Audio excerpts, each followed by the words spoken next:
in life in general, and especially in the bedroom, body image and shame can really crop up and block our flow and our sexuality and our feeling of desirability.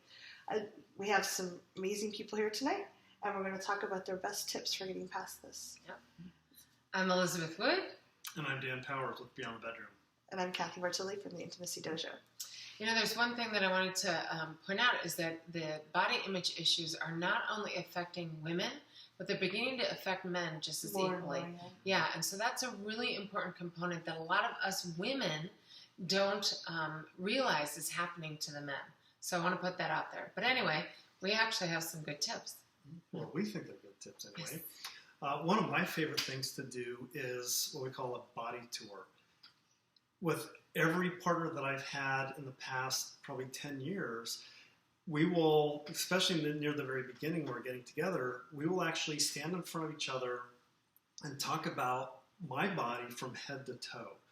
And the value of this is that there's certain parts of my body that I might have a little bit of shame about or a little bit concerned about, and I definitely know my partners have had stuff like that. But when it's out there in the open and it's looked at and talked about, then it just kind of goes away. So you go over your body first, and then they go over their body. Mm-hmm. Yeah, a lot of the shame is so toxic when it's silent. Mm-hmm. And we're kind of taught that if we pretend it's not there, nobody, like, for a long time I pretended I wasn't big.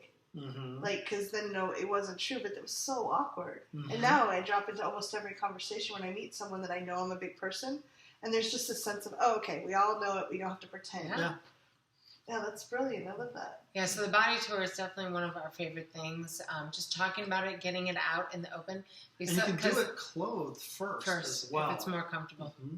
And it's sort of, for me, like when we did it, it was just, some of it was my nonsense. A lot of it is what's trapped in our head, when some of those things are the most beautiful parts about us.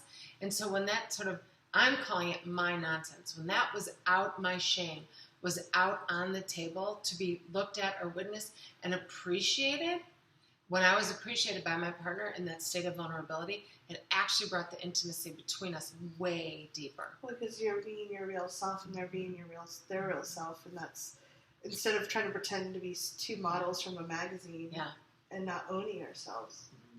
Yeah.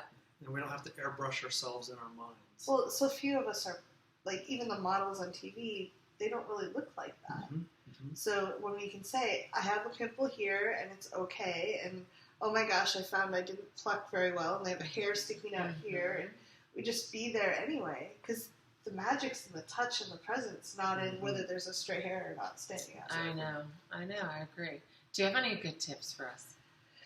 For me, it was a lot about realizing, I kept thinking I had to be perfect. Mm-hmm. I would date someone or have sex, or I would enjoy myself. I would allow myself to be present and enjoy a touch when I hit a certain milestone that I never was reaching. Like, I had to be a size 2 and perfectly fit. And even if I'd gotten there, I'm sure I felt like I couldn't have any pimples or gray hair. Like, there was always something that was blocking me. And it was really just an excuse. And for me, it was saying, wow, I could wake up at 92 and say, I never got to experience that. Mm. So it's worth, like, just go out there and be connected with people and say, I'm bringing me as I am. I have some pimples, I have some stray hairs, I have some fat that our society says is not nice, but my body still is amazing.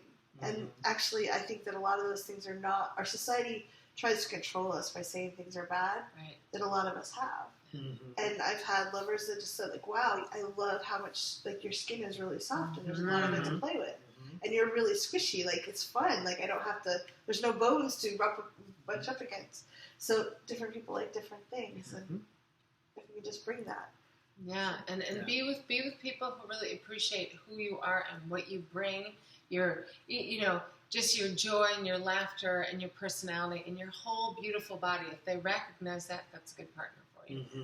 And if you can let go of the shame, a lot of people, it isn't the things that we're ashamed of, but the shame itself that doesn't feel good. When someone's really shameful, literally filled with shame, it's not really comfortable to be around them because they're not owning part of themselves. Mm-hmm. It's not necessarily the fat or the pimple or the stray hair or the gray hair or whatever it is you think it is. It's the feeling you have about it. Yep.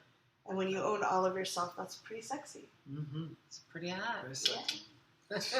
So leave us your tips for how you reduce shame below in the comment section. We'd love to hear that as well. Hi, this is Dan with Beyond the Bedroom, and I want to thank you for watching this video.